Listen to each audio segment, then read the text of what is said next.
Are you a SaaS provider? Do you get due diligence requests from potential clients pertaining to data protection and you find it hard to demonstrate how you actually comply with the GDPR?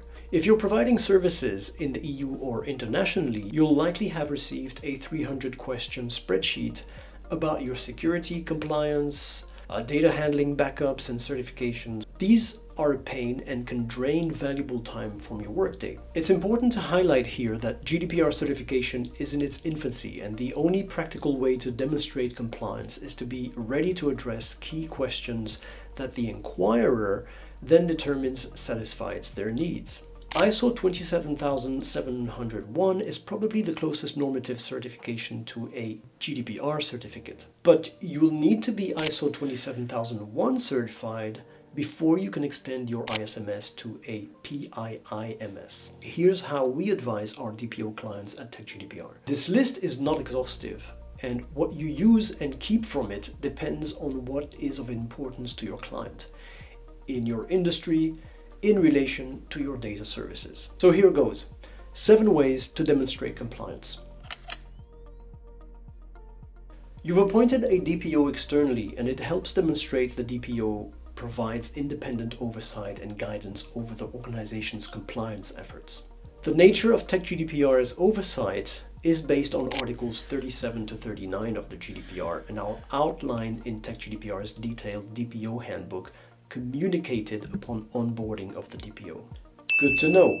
Internally appointed DPOs may lack the independence crucial to prevent harms to the data subjects, especially if you're working in big tech that's pushing technology that is not intrinsically privacy preserving. If your company fits that description, you definitely need a DPO. Internal DPOs with another hat, like that of a CEO, CFO, CTO, CISO, have conflicting responsibilities that lead to a conflict of interest that invalidates the requirement for your DPO to be able to execute their tasks independently.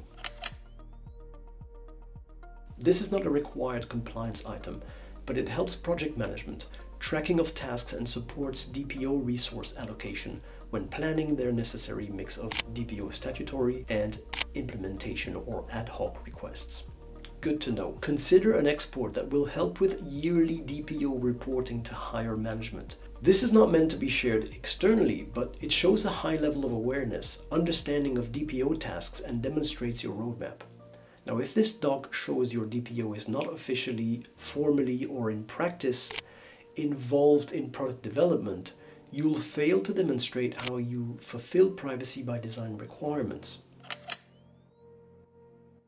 This extensive audit is carried out annually. It covers all controller and processor activities and provides a report containing a detailed list of corrective actions to further improve compliance until the next audit cycle. It considers hard requirements from the GDPR, case law, and soft requirements like EDPB and supervisory authority guidance, as well as ISO 27001 controls and security best practices. Good to know.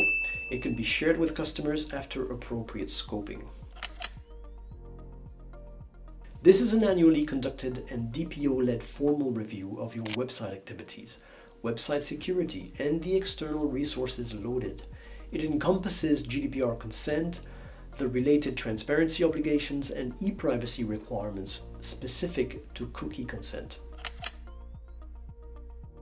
Weekly, bi-weekly, and monthly calls scheduled with the DPO. The DPO records the questions raised, issues flagged, and decisions made. The DPO's availability via the dedicated Slack or Teams channel, email, as well as its dedicated DPO email address, which is publicly available. Provide the incident response plan your DPO has helped your CISO review to integrate breach handling processes. This is relevant to customers in relation to security requirements. This allows you to prepare to handle breaches of customer data that your company processes as a data processor.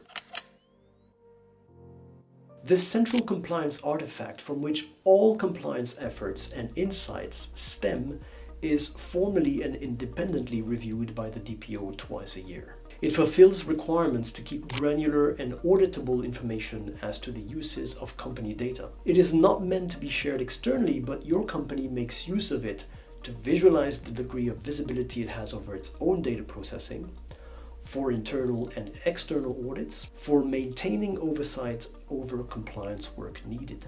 If you're interested in finding out 7 more tips on how to demonstrate compliance, check out part 2 of this video.